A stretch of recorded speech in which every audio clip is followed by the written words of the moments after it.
Jim Joyce. There we are. Wednesday. You're back.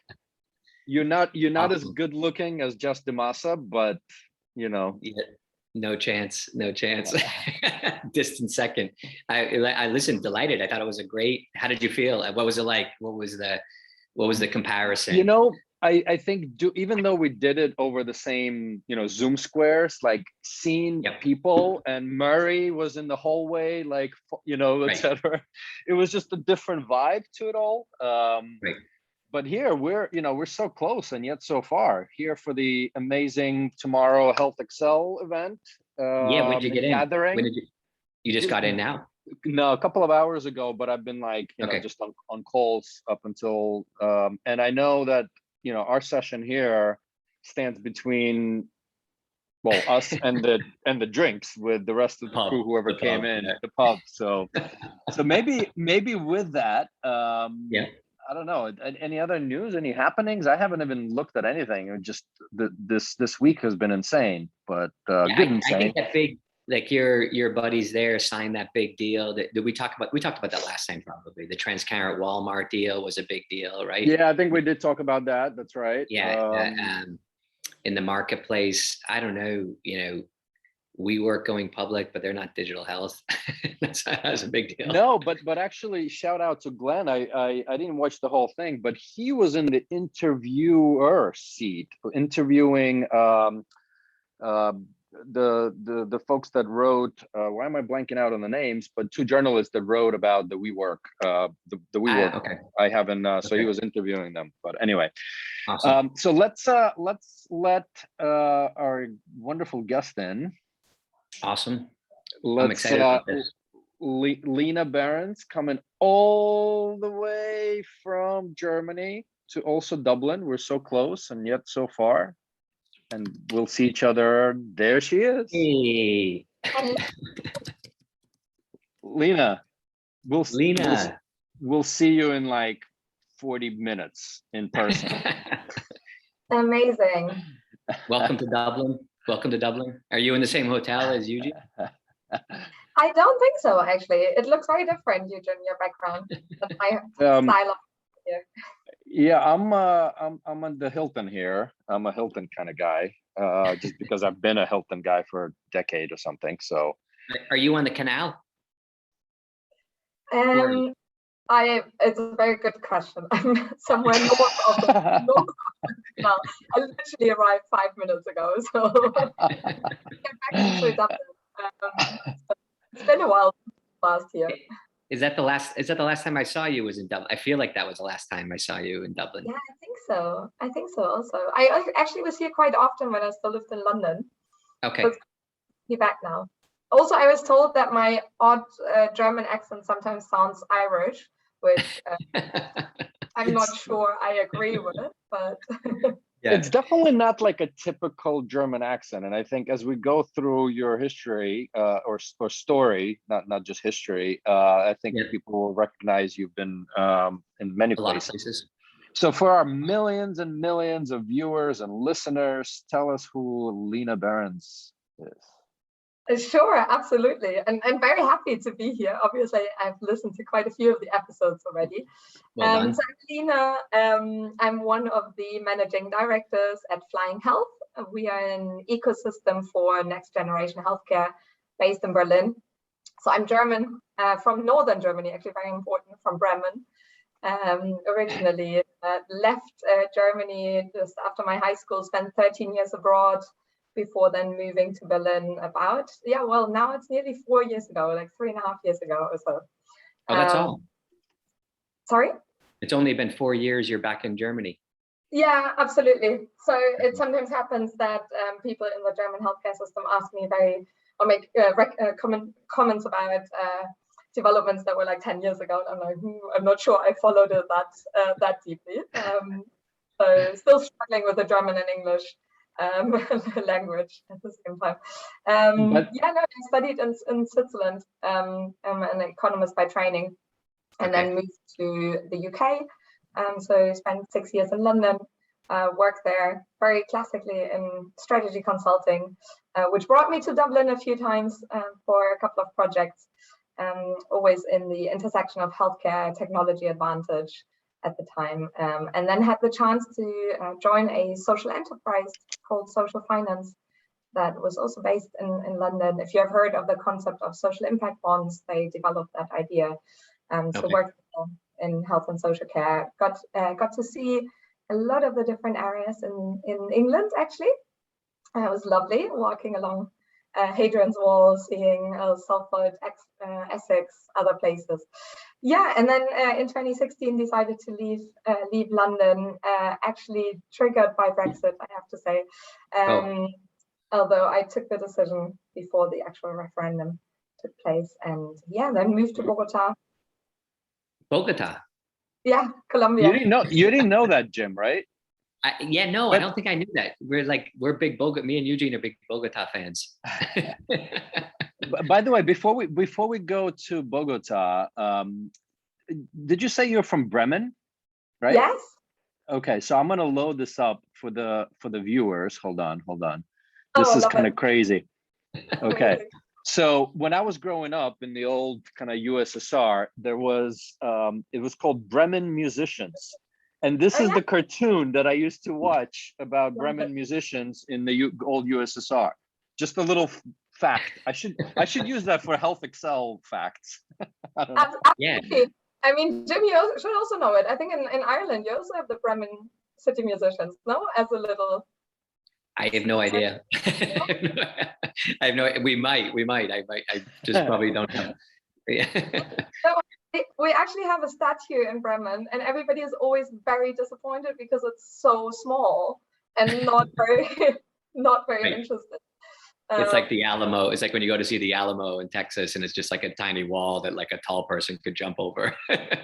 Exactly. It's still, I mean, you should definitely go to Bremen at some point. If this is how you grew up, absolutely. Yeah, I mean, and I was gonna play. There was actually like this little music. Don't ask me to like. It still like resonates in my brain. But you know, what's a little? Come on. Give us a song. Give us a little tune here. What do you got? It's like the guys like.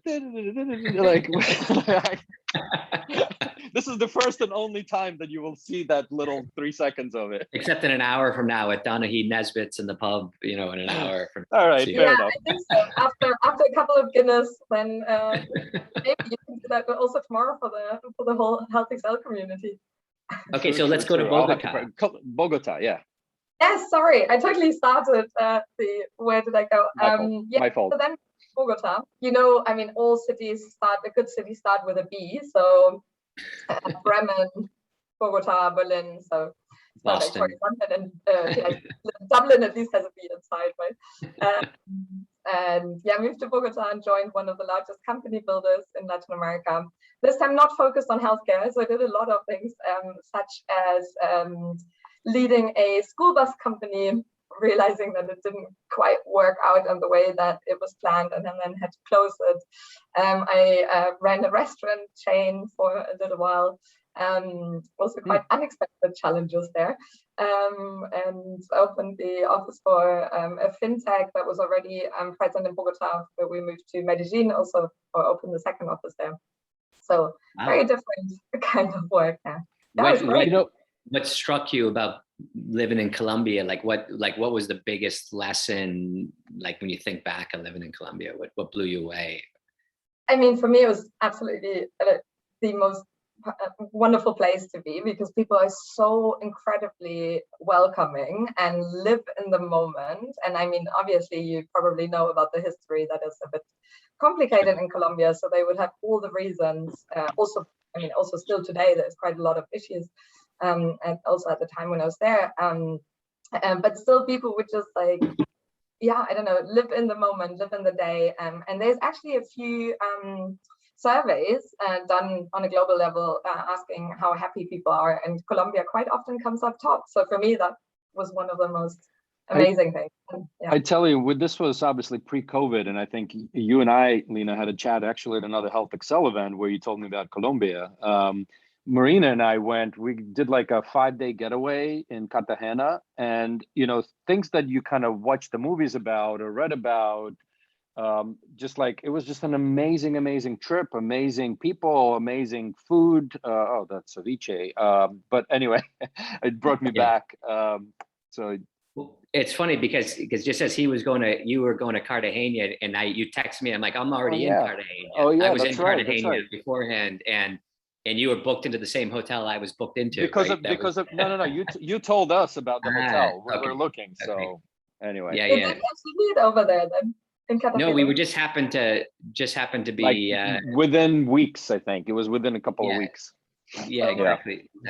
If you go back, I should tell you where to go, where there's hardly any tourists, and you can see the most amazing like drawings on this hill. I mean, you can just walk up to it, and it's like, I might show you some pictures tonight because it's really impressive. Totally. No, I'm a huge Bogota fan, and Eugene's a big Shakira fan. Oh, absolutely. She lives in Barcelona, as far as I know. Her kids, I think, go to the same school as mine, but I haven't seen her dancing or singing anywhere near. Also, randomly, I mean, Lina is a very Colombian name, apparently. So every time I ordered an Uber, people thought I would be Colombian, and then were surprised why I was living there. Okay, wow. Awesome. So restaurants. Yeah, I was going to ask you, I was actually going to ask you a quick question on, you said company, so you went there for a company builder, and like, to me, a company builder, you got to have that entrepreneurial spirit, like to build something, right? Whether you're inside, outside of, and is Colombia entrepreneurial in spirit? I mean, aside from, you could go back to history as from a drug perspective, you could say that they're great entrepreneurs from that perspective, but like, how was it like recruiting and building? And, I'm just curious on that. Yeah, I think in terms of mindset, a lot of people actually have to be very entrepreneurial, because a lot of people actually need more than one job to kind of make sure they can cover their costs for living. And they often kind of, even if they work somewhere, they might start up something here or start up something there, but it's obviously not the type of startup that we are often referring to. And then if you look at kind of people who are a bit more more educated, have an academic background, a lot of them actually really, or what I saw, obviously you can't say everybody's like this, but are much more focused on having a secure job, gaining like a certain salary. So then actually at that level, it was much harder to convince them to join this slightly crazy company builder that was set up by a bunch of internationals. Some of them had been there for quite some time, but still were thinking in a very different way. So it actually took us quite some time to hire talent that was local and actually wanted to get into that entrepreneurial mindset. Obviously, there's still some people who then said, okay, I'll just take this kind of entrepreneurial idea and actually build up something. But it's definitely a different type of mindset than I see in Berlin at the moment. And do you see yourself ever going back to Colombia? I mean, for a certain period of time, yes, absolutely. The thing is that it has, so I moved there, so I left after Brexit and then moved there a week after the failed referendum on the peace treaty. And at that time it was still relatively quiet. And now with Corona and also some of the kind of human rights issues, etc., it's actually become a bit more complicated. But I mean, yes, at some point I could totally imagine going back there. Fantastic. Okay, so Brexit. You should definitely go as soon as it's possible again. I'll tell you where to go. Totally. We have a lot of guys. We have a lot of our software team. We have a kind of an interesting connection of Colombian people from Colombia that were originally from Venezuela, that kind of moved to Colombia, that ended up working. They were software developers. And so we have this like lovely team of software developers with almost that same exact history that are incredibly talented. But kind of moved their way, as like family wise out of Caracas and Venezuela into Colombia, and in some cases into Ireland somehow. I'm not sure how that happened. I found them. Hey, listen. My grandparents actually used to live in Caracas. So my mom grew up there. So maybe that's also part of the love for Latin America that came. Yeah. All right. So Berlin, we're going to Berlin. Brexit, Berlin. Berlin, yes, exactly. Eugene and I actually hardly ever met in Berlin. We always, even when he lived there, we always saw each other somewhere else or met randomly on the plane. But I do remember, I think the first time we met, it was outside of I think Flying Health was putting on, it was some event, something, and another, I honestly don't remember who introduced you and I. You just got to Berlin. That was, I think, the first time we met. Obviously it was memorable because I remember it, Lina. But then you're right, we haven't. No? Say it again? Maybe. I think it was at the Drinks of the Charité Summit a few years ago. Maybe. Yeah. But anyway, so landed in Berlin. I think your company building was the sort of the key to come back, right? Or exactly. So landed in Berlin and thought about what is it that makes me get up every day. And given that, as so many people in digital health, I have a lot of doctors in my family who weren't very convinced of me studying economics and going into management consulting, and were very happy that I was still interested in healthcare. It was the digital health scene that I started to look at when going back to Berlin, and then met the two founders of Flying Health, Christian and Marcus. And at the time, Flying Health was doing a lot of different things, so including company building. So I joined them actually initially as director company building. Then the thing is that even though I worked in it and I went for that job, I'm actually a bit skeptical on company building because I think you need a certain setup for this to be successful. And Flying Health is very much, we don't have any VC background. We're not a spin-off of a large corporate. So I actually said, if we don't have that, it's much harder to do the company building. So got in, kind of changed my own role several times. And then we were asked to set up the VC fund for the private health insurances, Heal Capital. I think you had Eckhart already on. That's right, we did, yes. That's right. So I was involved in that project, and it's a joint venture between our parent company and Heartbeat Labs. And in that process, Christian Marcus gave over the management of Flying Health to my colleague Laura and myself, and moved up to our parent company. And we now have Heal Capital as our sister company and a few other companies next to it, because they definitely still go for the company building and have large vision, which is fantastic. So tell us, like, what this is, like, before we go into Flying Health, which I'm excited to hear how it's going, but is, company building, why the suspicion? I think company building, so one of the issues that I saw in at Polymath is that we had a certain process to think through what kind of ideas we should actually set up. And at least in the B2B space, I think that was quite complicated to really understand where could be willingness to pay, how could what could the product actually look like. And also we then had this team working on the idea, and then had a different team that wanted to build the company. And I mean, on the one hand, it's good to have a switch there, because as I mentioned, the school bus company, for instance, that was one of those switches, and I could go back to see whether the assumptions would actually make sense and whether we could actually build it, and realize that maybe they weren't as positive as the initial team who brought up this baby actually thought. But that's still one issue, I think. And it's a very different thing if you get up every day because it's your own idea and you really want to build it, and just the entrepreneur with all your heart and everything you have to it, or whether you're somebody who got brought in to build up an idea that maybe came out of a more structured process. I think that's one of the issues. Right. I remember when we spun up with my old hat, right, in a pharma company, a venture company building unit. I always looked at it. I would not expect a large company to really, spin it up and this is full of entrepreneurs. I looked at that unit as more of a de-risking of, because ideas are cheap, right? Understanding that problem statement, de-risking it, the concept that we as entrepreneurs go through, right? But maybe much more of a, formalized process around it, and then partnering with the right entrepreneurs to, as you de-risk the problem statement.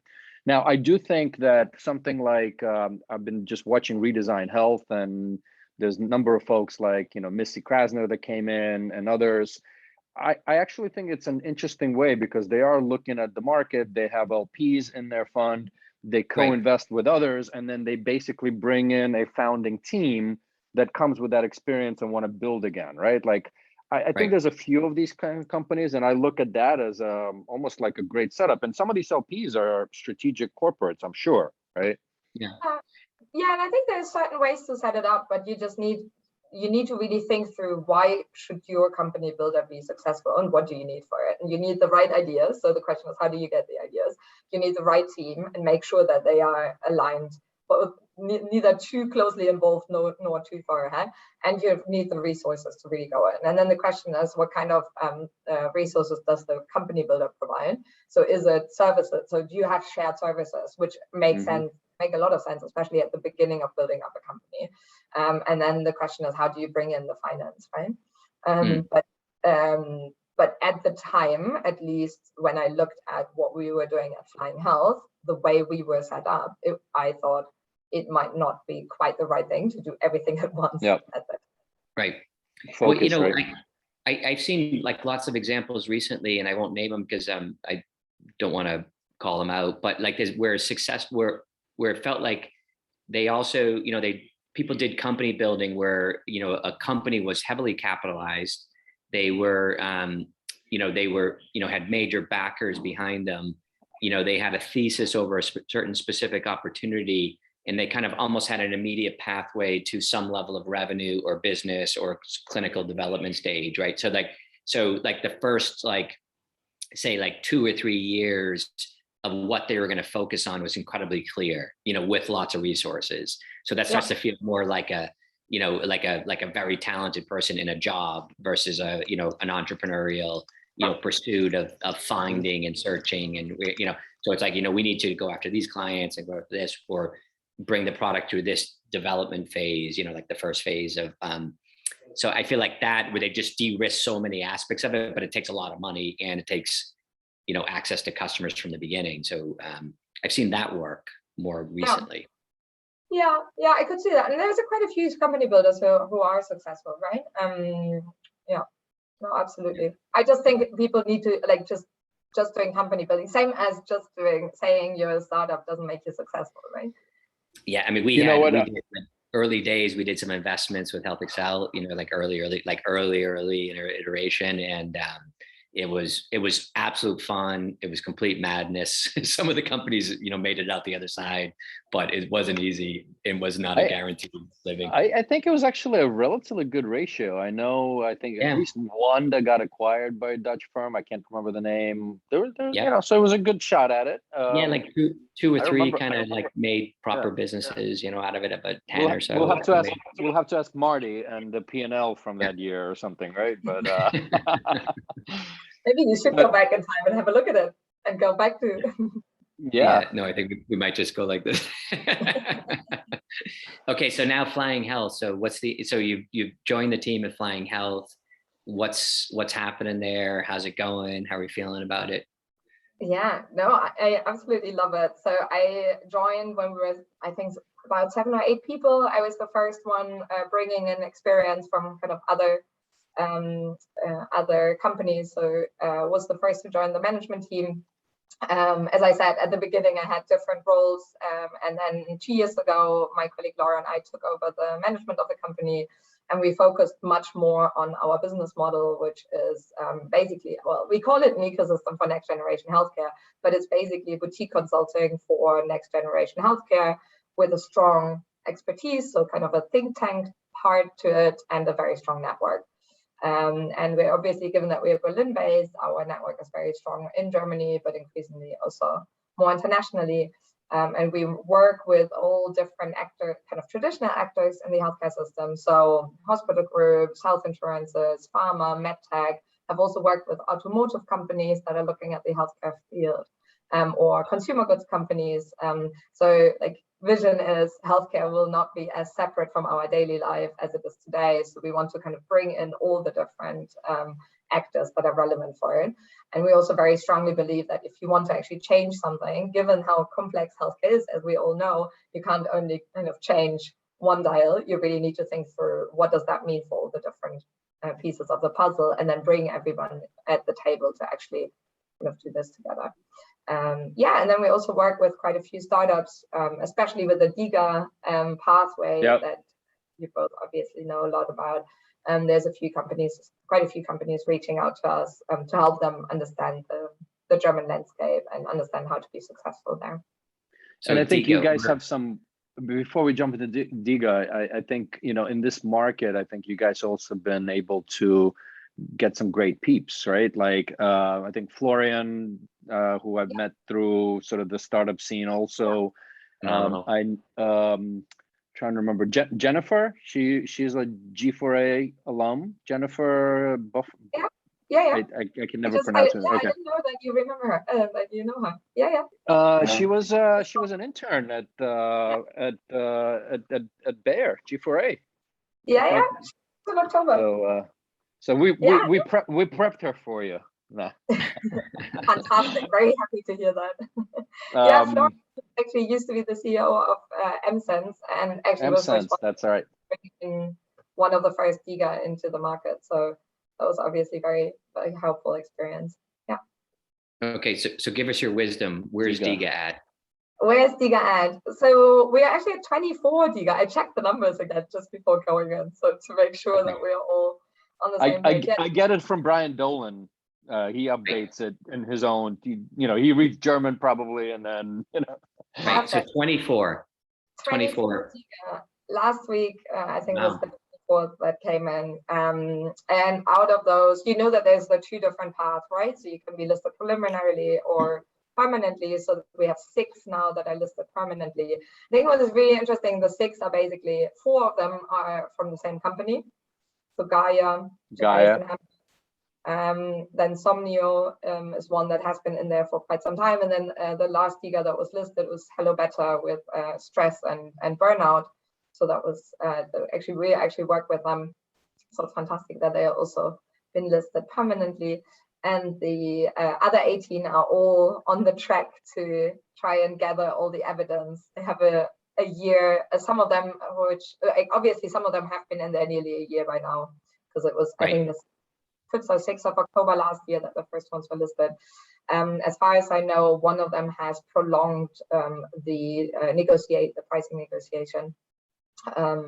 And one of them has also prolonged the time they need to actually bring in the evidence. Apparently the evidence is there, but it was a little bit too tight for them, for BfArM to then take the decision whether they can stay permanently. But I think what is really interesting, so those numbers won't fully fit because they are from somewhat different timings. But when I looked at it early October, there were about just under 100 applications. So wow. 96 applications.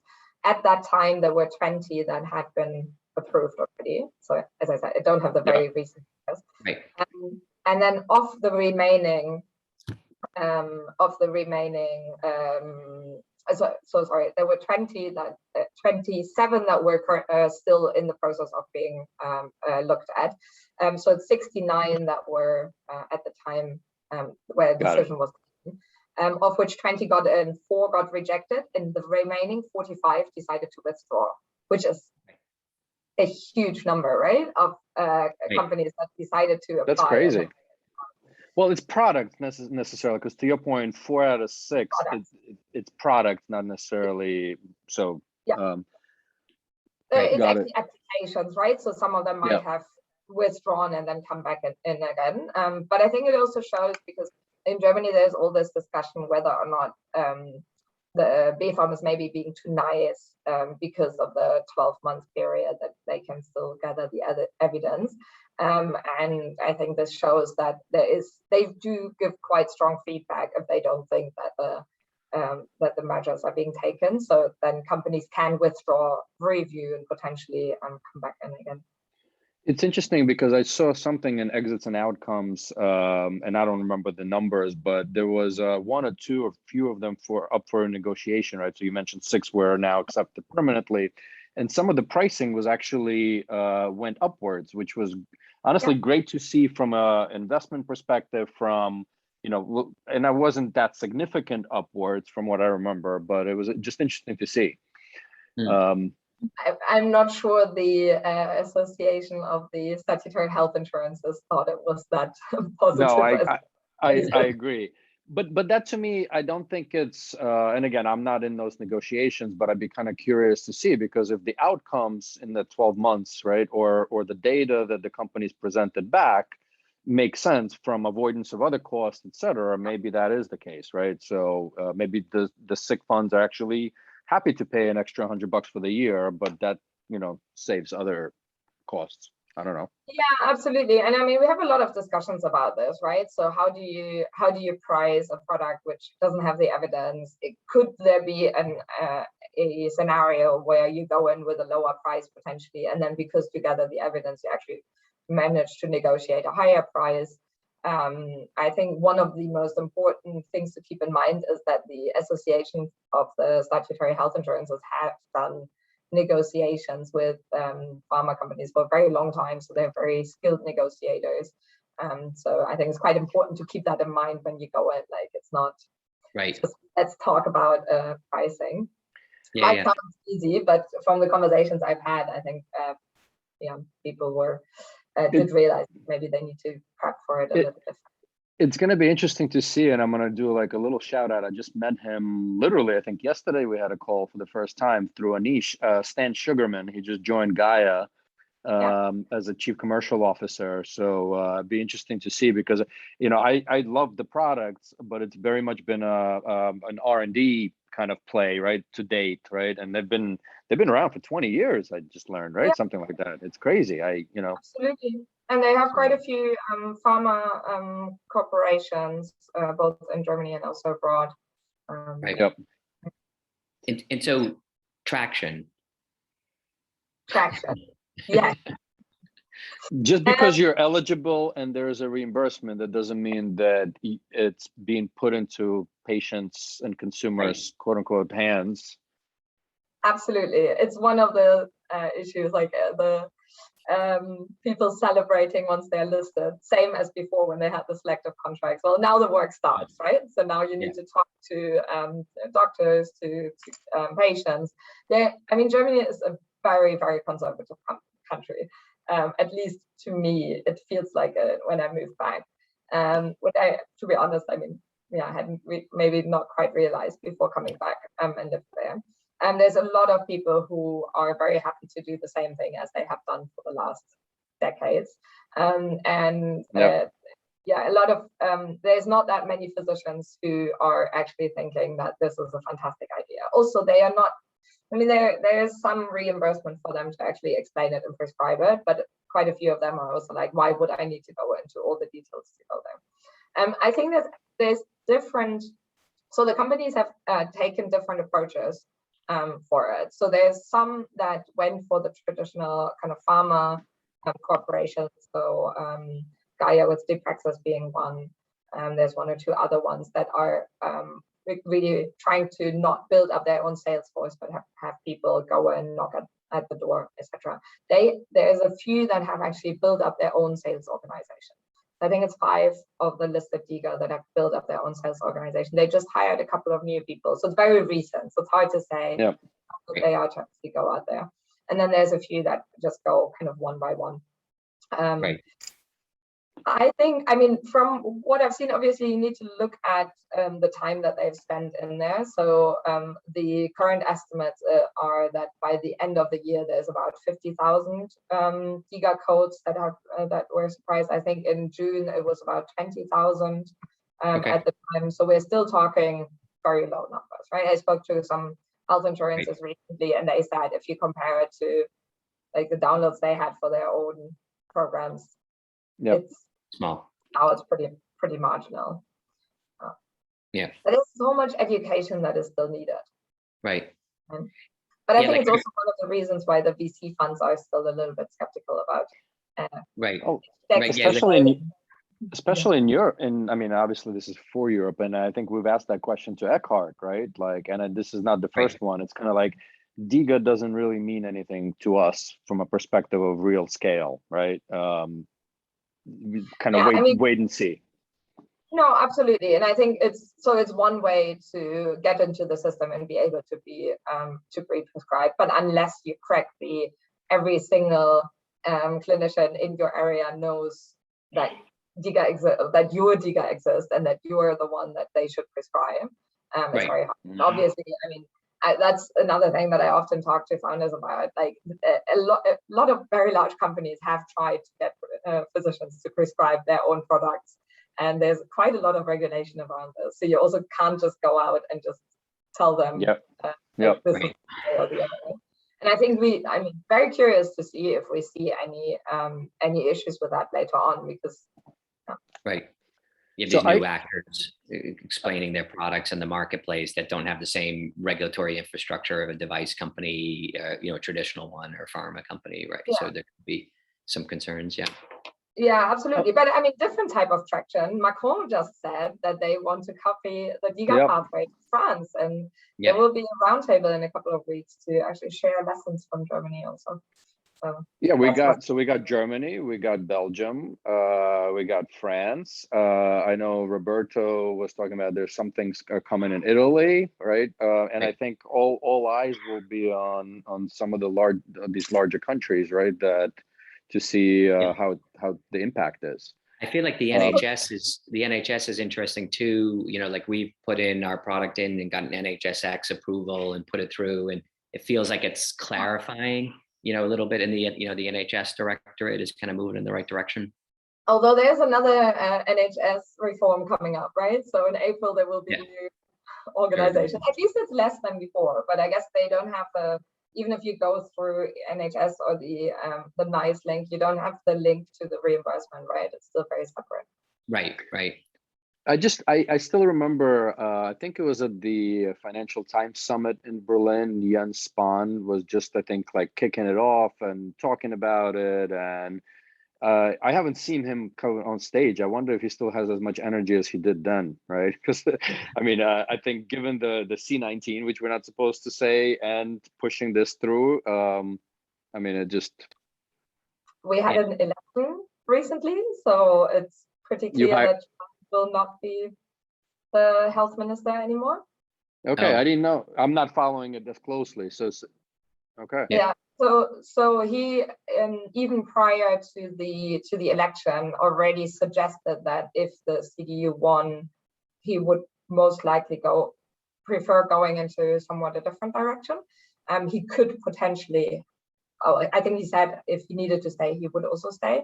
But the discussions are currently ongoing. But the largest party out of the election is not the CDU, but the Social Democrats. So they are currently leading the discussions with the Green Party and the Liberals. So and from what I hear, discussions are going, or negotiations are going quite well. So if that does go through, as everybody expects at the moment, there will definitely be a new health minister. Okay, well, so who is going to be the health minister? I was going to say, I think this is the first time on the shot that we got like a country political, brief in 30 seconds. One other question. I remember I interviewed on my DTX podcast, Christian Dierks, right? And I think he mentioned something. There was the DiGa, and then there were conversations around DiPa. Yes. Can you? I think I interviewed him like a year ago at this point, if not more. Any thoughts? So DiPa was for kind of the elderly care market, right? If I'm not mistaken. Elderly care. Exactly. So exactly. So DI is always for digital. Yeah. And that's the easy part. Digitale. So DR, you have digital and application, and now the one in the middle one is healthcare, which is Gesundheit, and then P is Pflege, which is care. So the way it's set up is quite different than the DiGa, especially in terms of pricing. So they put in a very low price cap. I think it's 50 euros, if I'm not mistaken, per patient per month, including any human interaction that might be involved in this. So whilst that is one of the reasons why probably we haven't seen as much focus on DiPa, because just in terms of market, it's much more complicated. If you compare that to the pricing in the DiGa world, the new government has already, new government is not there, but the negotiators have already said that modernizing care, putting a focus on care, like bringing digitalization to care is one of their key focus areas. And so I do think that we will see something in that area, but just how exactly it'll be hand out, it's a bit more complicated. So at DiPa, we're basically at the stage, if you look at the DiGa legislation, the DiGa were kind of announced, and it was put into law, and then they needed to write the kind of the agreement, or like the more detailed description on what it actually might look like, and then they needed to put in the process, and then you can apply. And we are at it's kind of put into law. The concept exists, but there still needs to be this longer paper that tells you what is it exactly. And I think the ministry have been a bit cautious. There might be drafts out there, or it might be drafts somewhere in the back pocket, but they wouldn't, because of the possible change in government, they wouldn't want to put it in practice just now. Okay. Yeah. Fantastic. So we can keep diving deeper and deeper into Germany. We're at 42 minutes to be exact, and we're the three of us are anxious to go to a pub. So do you want to just go to your magic question? Okay, so Lina, picture yourself a young German Colombian executive that just moved to Berlin, and you're starting up a company that has huge prospects and to be successful in a DiGa application, and doctors will undoubtedly be dying to prescribe the product, and that you get it all figured out. What advice would you give to that young entrepreneur? I think one of the most important parts is really to build a strong network and know what you don't know and ask for help if you don't know something, because even if you're as brilliant in that moment as you might think you are, there will be other people who have possibly had certain experiences, and you don't need to learn everything yourself.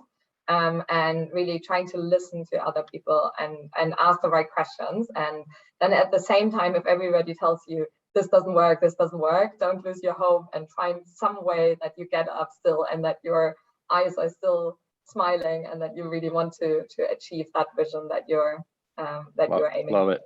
Love it.